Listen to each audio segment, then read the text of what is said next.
Standard 7th, Civics Lesson 4, Fundamental Rights, Part 1. Good morning, students. In our last class, we had completed History portion, Lesson 9, the Maratha War of Independence. And today we begin with Civics. Students, 10th of December every year is marked as International Human Rights Day. And our topic is also related to this. From human rights, we get our fundamental rights. Just observe this image very carefully and capture the image in the camera of your mind. Here you can see some of the fundamental rights that each citizen of every country gets: equality, freedom, peace, hope, dignity, rule of law, prosperity, justice.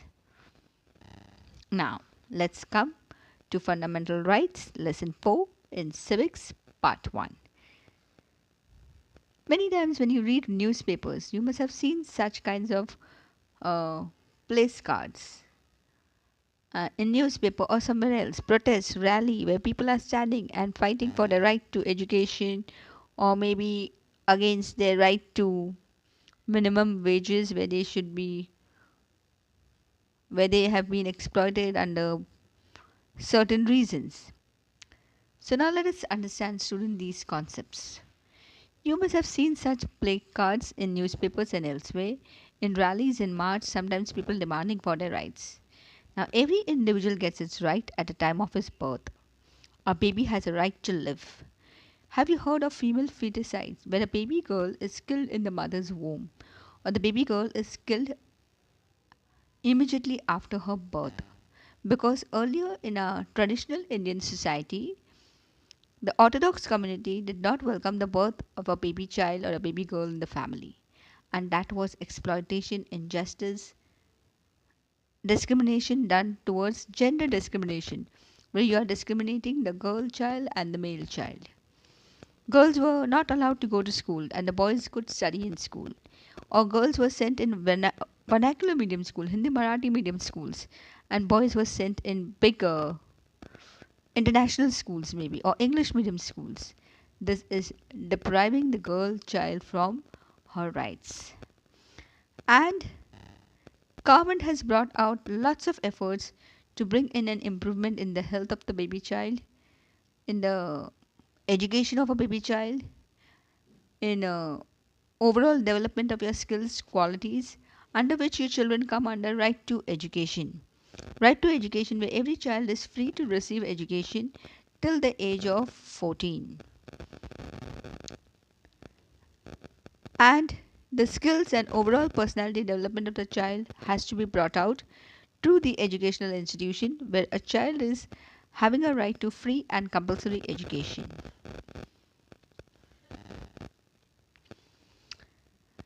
Oh, all these things come under your fundamental rights. Now, students, you have to find out this. You must be aware of children's right. Can you name some of the important children's right? You'll have to do this as an activity. We are aware of the terms like women's right, right for tribals, right of farmers. Recently, we had a farmer protest. The international band was, the national band. Bharat Band was called, not international. I'm very sorry about this. Bharat Band was called on 8th of December, and certain questions were raised by the farmers. And what was the strike all about? We had just recently, 2020, 8th of December, there was Bharat Band, and where everybody came up with the slogan, I am with the farmers, support the farmers, etc., etc. Now, what are the uses of these rights? And who gives us this right? And do they have to be given by somebody? From where do we get these rights? Can the rights be taken away? Can someone snatch my right away from me? And if the rights are taken away, how can I contact someone for the redressal? Can I approach? Can I complain? Can I go with my grievances to someone? We need to find out these queries. Now, just I want you all to close your eyes, students, and use your imagination. As I told you, each one of us are given our rights from the time of our birth. The moment you are born, you got your rights as a citizen of this country. And our government is putting in efforts to preserve our rights. Now use your imagination. Say, just close your eyes and think, if you have a pet animal, a cow, buffalo, whatever, dog, definitely you'll take good care of them and you'll love them. But if these animals had to speak, what rights do you think they will demand from you? Do you know, students, that we cannot even uh, do injustice to animal?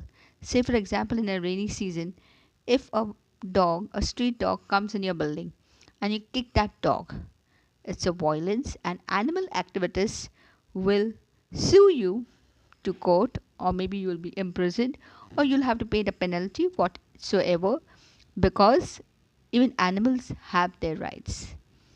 You cannot ill treat animals. So just use your imagination. Now let's come to fundamental rights. Under fundamental rights, today we are going to study right to equality, right to liberty, and right against exploitation. Let us understand these rights which are included in our constitution. We have already understood what is a constitution. Dr. Babasaheb Ambedkar had drafted our Indian constitution, under which we get these three rights which we are going to study today: right to equality, right to liberty, right against exploitation. Right to equality. Right to equality is conferred by our constitution on each citizen. Each citizen has this right. The state cannot discriminate among the citizen as superior or inferior. We had earlier caste system where the Brahmins, the Kshatriyas, the Shudras, and the Vaishyas, in which the Shudras were ill treated. You have studied this in the Vedic civilization. We also studied the emancipation of women, where certain social reformers like Mahatma Jyotirao Phule, Rajaram Mohan Roy, all these people worked towards the upliftment of the women in this society.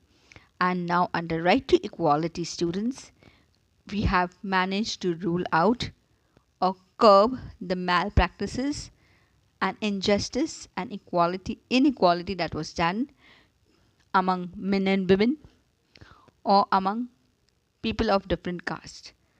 So right to equality is understood by you, I hope, students. Let's move to right to liberty. Under right to liberty, students, first I want you to understand the meaning of liberty. What is liberty? Liberty is freedom. Now, what freedom is given to you all? Freedom of speech and expression. You can express yourself in public places. You have the freedom of speech. But how are you going to use this freedom of speech and expression? Just by accusing someone, just by abusing someone, or just by saying something evil? No. But if someone happens to do unjust thing to you, or someone tries to misbehave with you, someone tries to violate your rights, you have the freedom of expression. Freedom to assemble peacefully.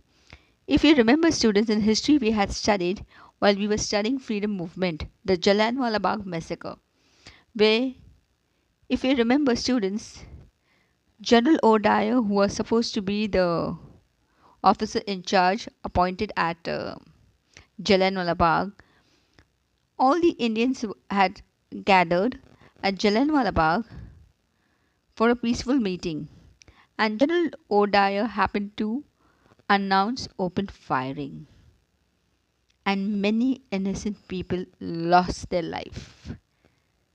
People were crushed under major stampede. Some were shot dead, some got injured.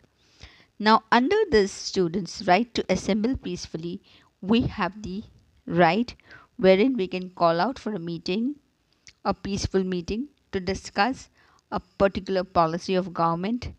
Nobody can deprive you of this. Then the next freedom that is given to you is freedom of association or union. You're free to use your own, what do you say, association or your union. Right to liberty, freedom of movement. You have the freedom of movement. You can move freely about anywhere in public places.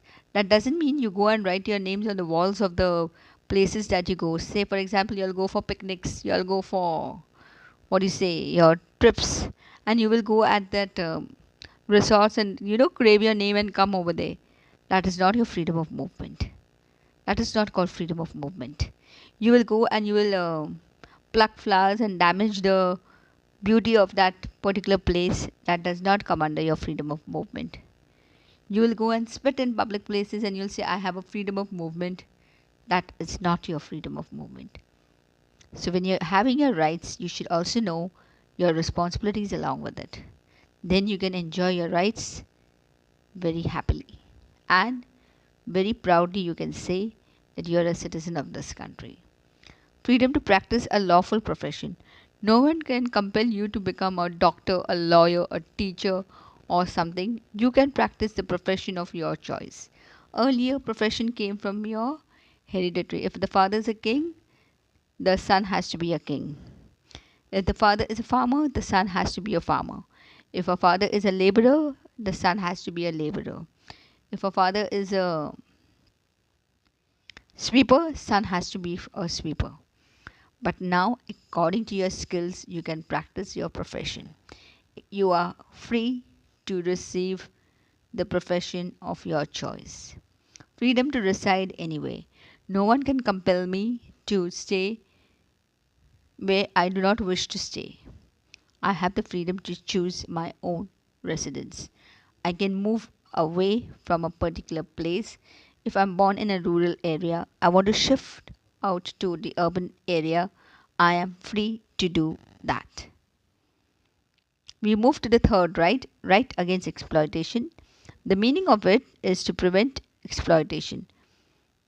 Exploitation includes bonded labor, treating someone like slave, force person to work against his wish. Generally, women and the weaker section and children are included in this. Now, say for example, what do I mean bonded labor? I'll keep you as a bonded labor, the mill workers, the factory workers, the laborers, and I will not give you your wages, your salary. I will make you work for extra hours. I will recruit children below the age of 14. As I said, right to education, children under 14 are expected to be in school and not work in a beedi factory or cigarette factories and places like that. Or maybe some 10, 12 years old boy at the station is selling tea, canteen wala, chai wala. That is exploitation. Treating you as a slave, which happened at the time of British rule in India. Force people to work against his wish. You don't want to work, but I'll compel you to work and give you the work which is not of your choice. And this normally, under the right to exploitation, we are taking special care of women, children, and the other weaker sections of the society, that is the untouchables and the other such community, the tribal community, the rural community. Thank you, students, for watching. I hope you stay home and stay safe.